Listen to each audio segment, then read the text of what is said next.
Welcome to Watch the Up to Now, day 2314. Sharon Horne-Ellstrom here, and today we're talking about the growing process for the Let's Grow Annual Challenge. Step 5 today, which is Inquire. We're talking about big data best practice strategies, 10 of those, and then 11 personal strategies and IT strategies to keep your data, your information safe and secure, both your business as well as your personal and your customer data, right? It's very important, especially in this day and age. It feels like when the economy gets bad, more and more people are out there trying to hack information and steal people's information, steal our money, steal our credit cards. I've had that happen. Everyone in my family has had their credit card stolen in the last 6 months.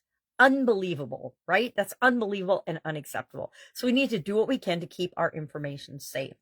And we talked about best practices of encrypting and keeping it safe and being aware, paying attention, doing audits, etc.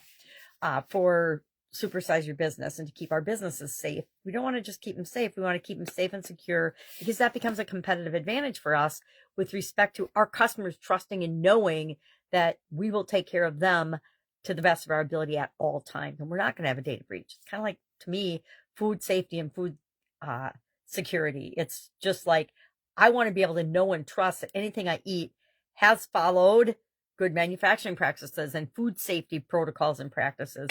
And unfortunately, the powers that be and those that monitor those things and set laws and rules and regulations for them don't necessarily do an awesome job ensuring that those protocols are followed in all organizations. Sad but true. So it's up to us to do what's right for ourselves and for our company and for our business and for other people to make the world a better place.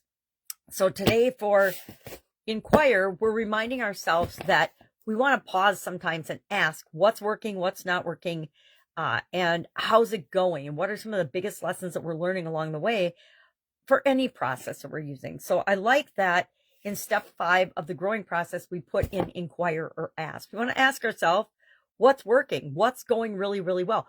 What am I learning that I'm going to apply and use for the rest of my life? Because there's always lessons like that whenever we do like an annual challenge. And I shared 2 of mine. One is whatever I ask, I'll get an answer to. So sometimes I need to rephrase and reword my questions to get a better answer than the question that I'm asking. If I'm asking in absolutes, why do I always, why do I never? That's not a great question. It's probably not an accurate question either. And so as I'm going through and learning about automatic negative thoughts, I realize some questions are automatically going to lead me down the wrong path because they're phrased in a negative way. So that's one of the lessons I've learned so far going through the growing process with respect to mental growth this month.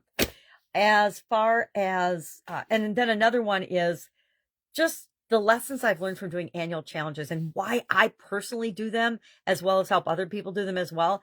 Because doing one little positive thing a day has an incredible impact on our lives that we can't even anticipate when we start it, because we will be a totally different person by the end of the year than we were at the beginning of the year in a positive way, because we're doing 365 positive things to make our life better, to understand ourselves better, and to automatically start getting the things that we want and creating the life that we want. And when you break it down into little bitty bite-sized pieces like that, it becomes a no-brainer. It becomes automatic and easy, and we don't have to think about it in a grandiose way anymore, because we're automatically building into our habits and our rituals and our practices the things that help us to succeed and get what we want.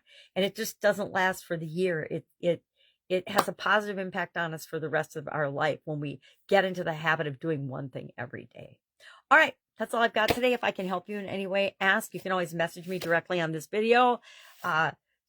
Facebook's doing some funky things and making it so that cross-posting isn't available. So my videos are showing up in a lot less places now. Hopefully they'll change that, but I never trust that they're going to change anything. And there's no one you can talk to in customer service or anything. But that is a result of my choice of using someone else's platform. I understand the limitations. I understand they can change things whenever they want. And Facebook, Mark Zuckerberg just bought a brand new $365 million yacht or something. So I'm sure he's got to pay for that, right? So whatever. We do what we have to do. And if that means switching platforms, then I will choose to switch platforms. But for right now, I am right here looking to see how long it takes them to return cross-posting. And if they don't, then I'll make a different choice based on what's best for me and the people I'm here to serve. All right. If I can help you anyway, ask. Otherwise, have an absolutely fantastic day. And of course, as usual, I will be with you tomorrow.